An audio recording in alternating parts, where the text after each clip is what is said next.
East India company کا نام تو آپ سب نے بہت سن رکھا ہوگا، اور یہ بھی کہ اس کمپنی نے برے صغیر پر راج بھی خوب کیا، لیکن یہ کہانی شروع کیسے ہوئی یہ آج ہم آپ کو بتائیں گے۔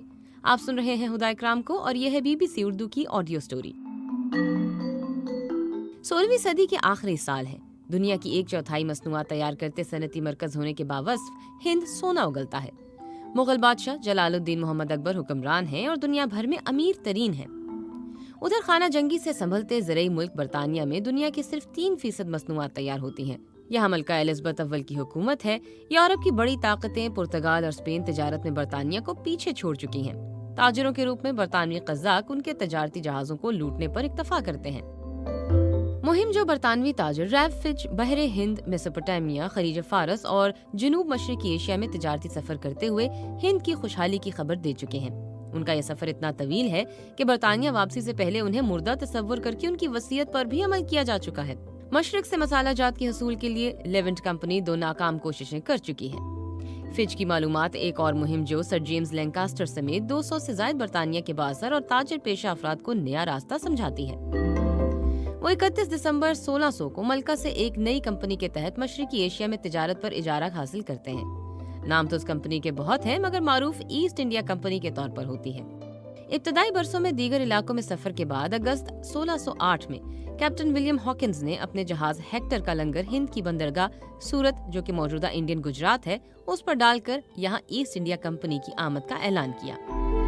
بحر ہند میں برطانیہ کے تجارتی حریف ولندیزی اور پرتگالی پہلے ہی موجود تھے۔ تب کسی کو اندازہ بھی نہیں ہوگا کہ اس کمپنی کو اپنے ملک سے 20 گنا بڑے دنیا کے امیر ترین ملک اور اس کی تقریباً 1/4 آبادی پر براہ راست راج کرنا ہے۔ تب تک بادشاہ اکبر کی وفات ہو چکی تھی۔ سرمایہ میں اس زمانے میں صرف چین کا خاندان منگ ہی بادشاہ اکبر کی ہمسری کر سکتا تھا۔ اکبر کے بیٹے سلیم نور الدین جہانگیر کے لقب سے تخت نشین ہو چکے تھے۔ حکمرانی میں اصلاحات کرتے ہوئے کان، ناک اور ہاتھ وغیرہ کاٹنے کی سزائیں منسوخ، شراب اور دیگر نشہ آور اشیاء کا استعمال اور خاص دنوں میں جانوروں کا ذبح حکمن بند اور کئی ناجائز محصولات ہٹا چکے تھے۔ سڑکیں، کنویں اور سرائے تعمیر ہو رہے تھے۔ وراثت کے قوانین پر سختی سے عمل اور ہر شہر میں سرکاری شفا خانے میں مفت علاج کا حکم تھا۔ فریادیوں کی داد رسی کے لیے محل کی دیوار سے زنجیر عدل لٹکا رکھی تھی۔ عالمی شہرت یافتہ مورخ ولیم ڈیلریمپل کے مطابق جلد ہی ہاکنز کو ادراک ہو گیا کہ مغلوں کی 40 لاکھ فوج ہوتے ہوئے ویسی جنگ و جدل کی گنجائش نہیں جیسی اس وقت یورپ میں رواں تھی۔ یہاں ضرورت تھی اشتراک کی۔ مغل بادشاہ کی اجازت کی۔ ہاکنز افغان معزز شخص کے روپ میں مغل دارالحکومت آگرہ 1 سال میں پہنچے۔ تجارت کے لیے جہانگیر کی رضا حاصل کرنے میں نیم خواندہ ہاکنز ناکام رہے۔ تب رکن پارلیمان اور سفارتکار سر تھامس رو کو شاہی ایلچی کے طور پر بھیجا گیا۔ رو 1615 میں مغل دارالحکومت آگرہ پہنچے۔ بادشاہ کو شکاری کتوں اور ان کی پسندیدہ شراب سمیت بیش قیمت تحائف پیش کیے۔ جہانگیر کے لیے برطانیہ کے ساتھ تعلقات ترجیح نہیں تھے۔ رو کے مطابق جب بھی بات ہوتی، بادشاہ تجارت کی بجائے اسے گھوڑوں، فن پاروں اور شراب کی جانب لے جاتے۔ بمشکل 3 سال کی ترغیب کے بعد ہی رو کامیاب ٹھہرے۔ جہانگیر نے ایسٹ انڈیا کمپنی کے ساتھ ایک تجارتی معاہدہ کیا۔ اس معاہدے کے تحت کمپنی اور برطانیہ کے تمام تاجروں کو برصغیر کی بندرگاہ اور خرید و فروخت کے لیے ہر مقام استعمال کرنے کی اجازت دی گئی۔ بدلے میں یورپی مصنوعات ہند کو دینے کا وعدہ کیا گیا، مگر تب وہاں بنتا ہی کیا تھا؟ طے پایا کہ کمپنی کے جہاز محل کے لیے جو بھی نوادرات اور تحفے لائیں گے انہیں خوشی سے قبول کیا جائے گا۔ کمپنی کے تاجر مغلوں کی خوشنودی سے ہند سے سوت، نیل، پوٹاشیم نائٹریٹ اور چائے خریدتے، بیرون ممالک مہنگے داموں فروخت کرتے اور خوب منافع کماتے۔ کمپنی کی سرمایہ داری کی بنیاد مرکنٹائل سرمایہ داری پر تھی۔ کمپنی جو چیز خریدتی معاوضہ چاندی کی صورت میں ادا کرتی، جو وہ 1621 سے 1843 تک غلاموں کو جزائر، اسپین اور امریکہ میں بیچ کر حاصل کرتی رہی۔ 1670 میں برطانوی بادشاہ چارلز دوم نے ایسٹ انڈیا کمپنی کو بیرون ملک جنگ کر کے 9 آبادیاں قائم کرنے کی اجازت دے دی۔ برطانوی اسلحہ سے لیس کمپنی کی فوج نے سب سے پہلے ہندوستان میں پرتگالی، ولندیزی اور فرانسیسی حریفوں سے مقابلہ کیا اور بیشتر جنگوں میں فتح یاب رہی۔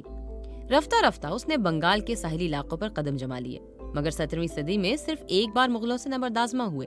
سن 1681 میں کمپنی کے ڈائریکٹر سر چائلڈ سے ان کے اہلکاروں نے شکایت کی کہ بنگال میں مغل بادشاہ اورنگزیب عالمگیر کے بھانجے نواب شائستہ خان کے اہلکار ٹیکس اور دیگر معاملات میں انہیں تنگ کرتے ہیں۔ چائلڈ نے اپنے بادشاہ کو فوجی مدد کے لیے خط لکھا۔ چنانچہ 1686 میں لندن سے ایک بڑا بحری بیڑا بنگال کی طرف روانہ ہوا، جس میں 19 جنگی جہاز، 200 توپیں اور 600 فوجی سوار تھے۔ ادھر مغل بادشاہ کی فوج بھی تیار تھی۔ لہٰذا جنگ میں مغل فاتح رہے۔ تاریخ دان ولیم ڈیل ریمپل کا کہنا ہے کہ برطانوی فوجیوں کو مغل فوج سے مکھیوں کی طرح مارا اور اس کے بعد کمپنی کی بنگال میں 5 فیکٹریوں کو تہس نہس کر کے سب انگریزوں کو بنگال سے نکال باہر کیا۔ سورت کی فیکٹری بند کر دی گئی جبکہ بمبئی کو بلاک کر دیا گیا۔ کمپنی کے ملازمین کو زنجیروں سے باندھ کر شہروں میں گھمایا گیا اور ان کو چوروں اور قاتلوں کی طرح شدید ہتک کا نشانہ بنایا گیا۔ کمپنی کے پاس معافی مانگنے اور اپنی فیکٹریوں کی واپسی کے لیے بادشاہ کے دربار میں بھکاریوں کی طرح پیش ہونے کے سوا کوئی چارہ نہ رہا۔ تاج برطانیہ نے ہنری ایوری کی سرکاری سطح پر مذمت کی اور مغل بادشاہ سے معافی مانگی۔ اورنگزیب عالمگیر نے 1619 میں کمپنی کو معاف کر دیا۔ 17ویں صدی کے اواخر میں ایسٹ انڈیا کمپنی چین سے سلک اور چینی کے برتن خریدتی تھی۔ اشیاء کی ادائیگی چاندی کی صورت میں کرنا پڑتی تھی کیونکہ ان کے پاس کوئی مصنوعات ایسی نہیں تھیں جن کی چین کو ضرورت ہو۔ اس کا حل یہ نکالا گیا کہ بنگال میں پوست کی کاشت اور صوبے بہار میں فیکٹریاں قائم کر کے افیم تیار کرنا شروع کی اور اس افیم کو چین سمگل کرنا شروع کیا۔ اس وقت تک چین میں افیم کا بہت کم استعمال ہوتا تھا۔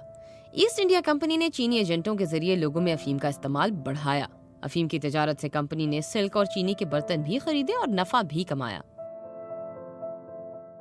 جب چینی حکومت نے افیم کی اس تجارت کو روکنے کی کوشش کی اور جو افیم چین میں آئی تھی اسے ضائع کیا گیا تو چین اور برطانیہ کے درمیان کئی جنگیں ہوئیں جن میں چین کو شکست ہوئی اور برطانیہ نے چین کے ساتھ حقارت آمیز شرائط پر کئی معاہدے کیے۔ اس سے ضائع ہونے والی افیم کا معاوضہ وصول کیا۔ اس کی بندرگاہوں پر قبضے کیے۔ ہانگ کانگ پر برطانیہ کا قبضہ اسی سلسلے کی ایک کڑی تھی۔ جب چینی حکومت کی جانب سے ملکہ وکٹوریہ کو احتجاجاً ایک خط لکھا گیا کہ وہ افیم کی تجارت کو روکنے میں مدد کریں تو چینی حکومت کو اس کا کوئی جواب نہیں ملا۔ سن 1707 میں بادشاہ اورنگزیب کی وفات کے بعد مختلف علاقوں کے لوگ ایک دوسرے کے خلاف سفارا ہو گئے۔ کمپنی نے فائدہ اٹھاتے ہوئے مقامی افراد پر مشتمل لاکھوں کی فوج تیار کی جسے یورپ میں صنعتی انقلاب کی بدولت جنگی ٹیکنالوجی میں بھی برتری حاصل ہو گئی۔ یہ چھوٹی مگر مؤثر فوج مغلوں، مرہٹوں، سکھوں اور مقامی نوابوں کی پرانی ٹیکنالوجی سے مسلح بڑی فوجوں کو ایک ایک کر کے شکست دیتی گئی۔ 1756 میں نواب سراج الدولہ ہند کی امیر ترین نیم خود مختار ریاست بنگال کے حکمران بن گئے۔ مغل حکومت کو 50% آمدن اسی ریاست سے ہوتی تھی۔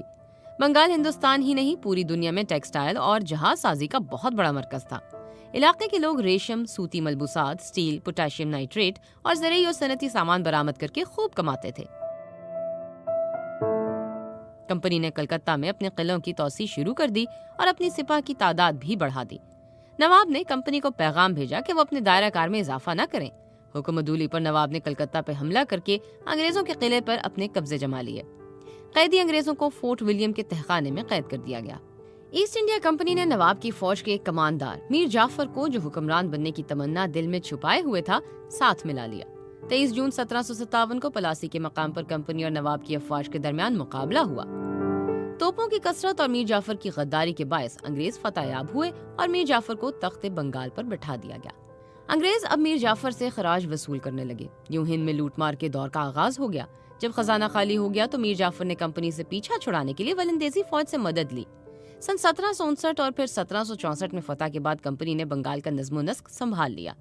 نت نئے ٹیکسوں کا بوجھ لادا۔ وہ بنگال کی اشیاء سستے داموں خرید کر بیرون ملک مہنگے دام فروخت کرنے لگے۔ مورخ، نقاد اور صحافی باری علیگ اپنی کتاب کمپنی کی حکومت میں لکھتے ہیں کہ دنیا کے ہر ملک کے تاجر ہندوستان سے تجارت کرتے تھے۔ مہذب دنیا میں ڈھاکہ اور مرشد آباد کی ململ کا استعمال عظمت اور برتری کا ثبوت تھا۔ یورپ کے ہر ملک میں ان دو شہروں کی ململ اور چکن بہت زیادہ مقبول تھی۔ ہندوستان کی دوسری صنعتوں کی نسبت پارچہ بافی کی صنعت کو کمال حاصل تھا۔ ہندوستان سے سوتی اور اونی کپڑے، شال، دوشالے، ململے اور چھینٹیں برآمد کی جاتی تھیں۔ ریشم، کمخواب اور زربفت کے لیے احمد آباد دنیا بھر میں مشہور تھا۔ 18ویں صدی میں ان کپڑوں کی انگلستان میں اتنی مانگ ہو گئی تھی کہ اسے بند کرنے کے لیے حکومت کو بھاری ٹیکس لگانے پڑے تھے۔ ایسٹ انڈیا کمپنی ایک تجارتی کمپنی تھی مگر 2.5 لاکھ سپاہیوں کی فوج رکھتی تھی۔ جہاں تجارت سے منافع ممکن نہ ہوتا وہاں فوج اسے ممکن بنا دیتی۔ کمپنی کی فوج نے اگلے 50 برس میں ہندوستان کے بیشتر علاقوں پر قبضہ کر لیا۔ ان علاقوں میں کمپنی کے باج گزار مقامی حکمران حکومت کرنے لگے۔ بظاہر اقتدار مقامی حکمرانوں کے ہاتھ میں تھا مگر ہر ریاست کی بیشتر آمدن انگریزوں کی تجوریوں میں پہنچ جاتی۔ عوام مجبور تھے۔ اگست 1765 میں ایسٹ انڈیا کمپنی نے مغل بادشاہ شاہ عالم کو شکست دی۔ لارڈ کلائیو نے ان سے مشرقی صوبوں بنگال، بہار اور اڑیسہ کی دیوانی یعنی ٹیکس وصول کرنے اور عوام کو کنٹرول کرنے کے حقوق 26 لاکھ روپے سالانہ کے عوض حاصل کیے۔ اس کے بعد کمپنی ہند کی مالک بن بیٹھی۔ مورخ سید حسن ریاض کے مطابق اس زمانے میں یہ بات زبان زد عام تھی۔